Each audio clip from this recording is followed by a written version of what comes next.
যিবিলাক জুবিনৰ নকল অনুৰাগী বহুত ওলাইছে, যিসকলে জীৱনকালত জুবিনক অত্যন্ত কঠোৰ ভাষাৰে সমালোচনা কৰিছিলে, তেওঁলোকে জুবিনৰ অনুৰাগীৰ এটা ভাও লৈ অসমখনক অশান্তি কৰাৰ পৰিৱেশ এটা ৰচনা কৰিছিল। সেইকাৰণে বিজেপিয়ে জুবিনৰ গান ভাল পোৱা, জুবিনক ভাল পোৱা অনুৰাগীসকলক লৈ যে যিকোনো মূল্যৰ বিনিময়ত আমি অসমখনক অশান্ত কৰিব নিদিওঁ।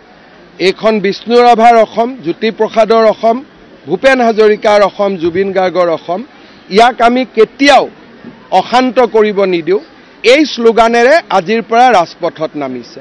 আমাৰ উদ্দেশ্য হৈছে যে নকল অনুৰাগীসকলৰ বিৰুদ্ধে প্ৰকৃত অনুৰাগীসকলক সংগঠিত কৰা আৰু জুবিনৰ অসমখনক প্ৰাণৱন্ত জীৱন্ত কৰি ৰখা, যাতে জুবিনৰ অসমখন আন্দোলনেৰে তমসাময় হৈ নপৰে, ৰাজনীতিৰ এখন বৈধভূমি হৈ নপৰে। তাৰ কাৰণে আমি প্ৰচেষ্টা কৰিম যে জুবিনৰ প্ৰকৃত অনুৰাগীসকলক লৈ সুন্দৰ আৰু সোণোৱালী অসম এখন নিৰ্মাণ কৰা।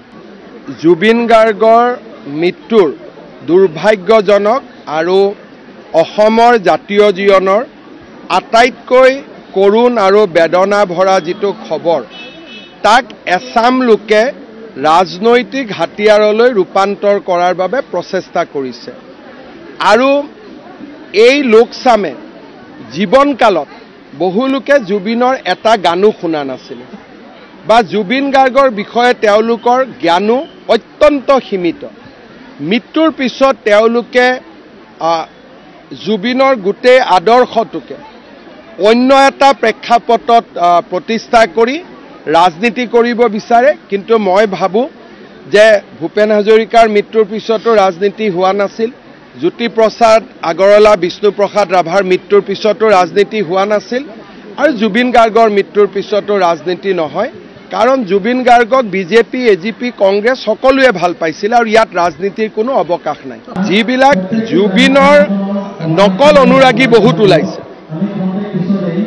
যিসকলে জীৱনকালত জুবিনক অত্যন্ত কঠোৰ ভাষাৰে সমালোচনা কৰিছিলে, তেওঁলোকে জুবিনৰ অনুৰাগীৰ এটা ভাও লৈ অসমখনক অশান্তি কৰাৰ পৰিৱেশ এটা ৰচনা কৰিছিল।